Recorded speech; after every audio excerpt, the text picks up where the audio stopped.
Driving screws into wood can be a bit difficult if the screw is long enough. We can add a bit of WD-40 to make the job easier. To fasten these two pieces of wood together, we'll drill 2 pilot holes at a 45-degree angle. Then we'll install wood screws to secure the post. If our outlet's hanging too loose, we can add pieces of scrap wood into the outlet box to better secure the outlet.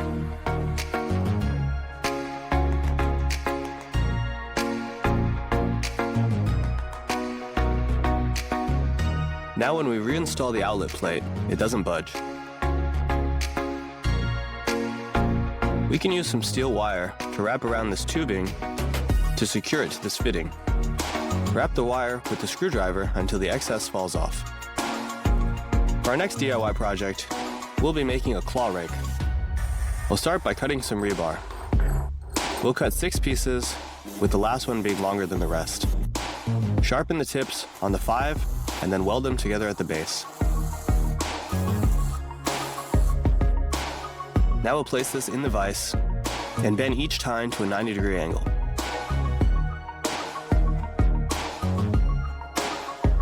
Then we'll weld our last piece onto the end.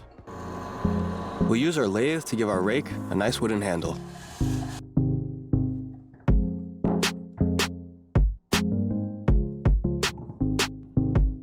If regular nails won't hold this board down, try using rivet nails. If the vinyl starts to come off of this MDF, just use a bit of hot glue and then press it down with a block of wood. Our Wi-Fi signal isn't as strong as we'd like it to be. We can cut open this can of soda and flatten it out. Then place it behind the antenna for better reach. If we need to inflate this air mattress, we can use an industrial vacuum cleaner to help us out.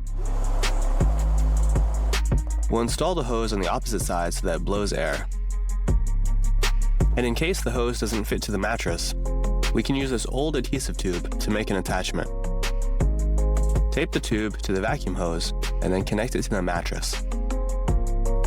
Now we just let the vacuum pump in the air.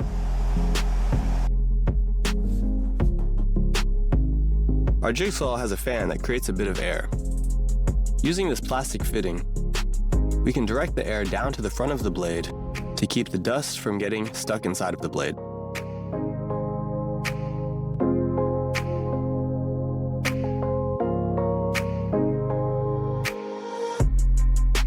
Our next project is a stand for fishing poles.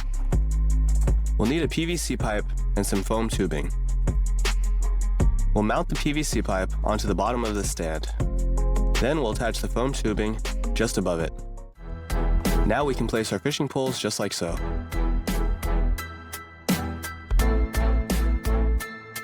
If we need to attach these 2 pipes at a right angle, we can use a pair of scissors to act as a compass to give us a rough guide where to cut.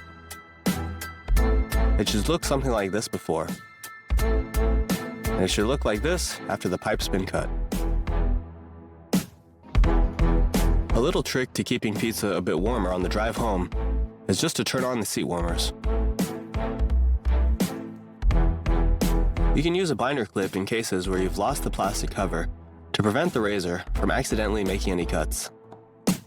To prevent this board from splitting, you'll want to drill a pilot hole beforehand. You can do this by drilling a bit in reverse. We can use this piece of plastic to ensure clean cuts with our jigsaw. We'll attach the plastic shield to the bottom of our jigsaw using some double-sided tape. Now when we make our cuts, the wood doesn't chip.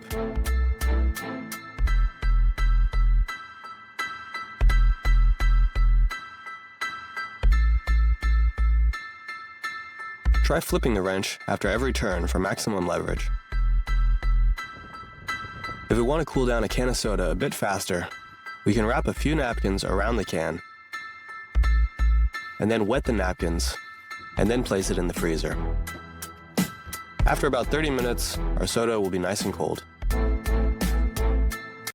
Now we'll wipe away the excess glue and saw the dowels flush.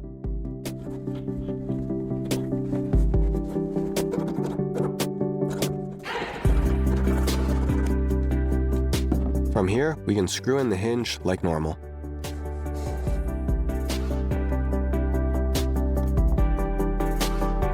Here's a convenient way to help cut tape while packing up boxes. We'll use a small piece of the snap-off blade and tape it to the back of our thumb. Now we can easily cut the tape while packaging our boxes.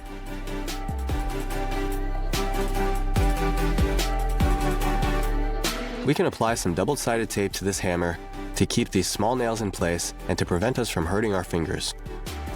Just stick the nail onto the double-sided tape and hammer it in.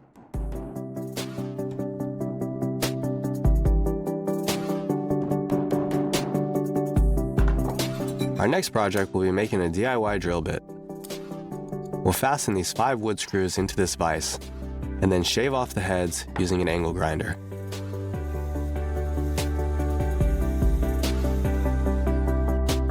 Next, we'll hold all of the screws together with a zip tie. Attach it into the drill, and now we can drill holes into wood.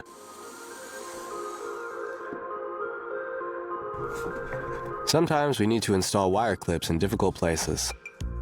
Instead of using a hammer, we can use this wood clamp to drive the nail into the wood. Now let's make a sanding drum drill bit out of some PVC pipe. We'll cut 2 pieces of the same length. On one piece, we'll cut it down the middle and wrap sandpaper around the outside.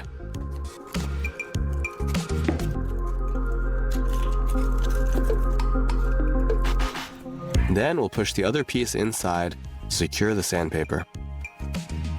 Next, we'll attach a bolt with washers on each side. Now we can attach it to our drill to make sanding a little bit easier. We can take this angle grinder disc and cut it into a few smaller discs for our rotary tool. We'll insert a small bolt through the center and attach it to the bit that connects to our rotary tool. Now we can make some incisions into this PVC pipe to create a little holster for our tools.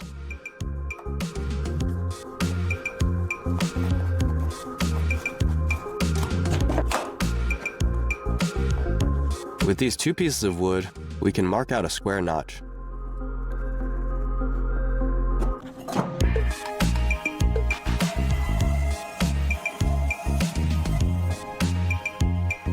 Now we can mount a bracket to one end with some screws.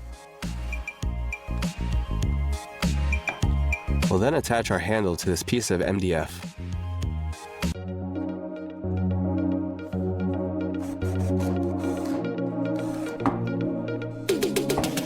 This will help us hold our pieces in place while we drill holes.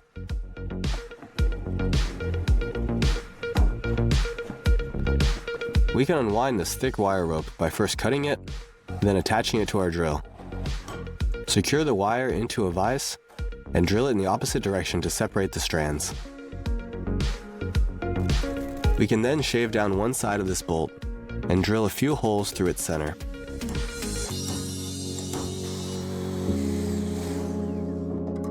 We'll add some nuts and then one of our wire strands into each hole.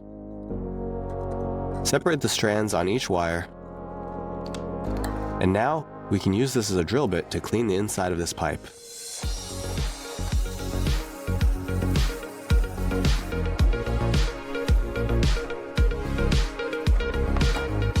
By fastening this hacksaw blade over some washers, we can use it to help us cleanly tear off smaller pieces of sandpaper.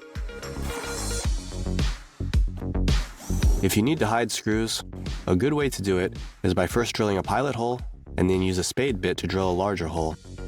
Now install the screw and fill the hole with wood glue. Next, we'll seal it with a large dowel with the same type of wood. When drilling holes normally, sometimes the edges around the hole will start to chip. If we start our holes by putting the drill in reverse, this will remove enough wood on the top layer to not chip away the surface. Then, we can drill the holes normally for a clean finish.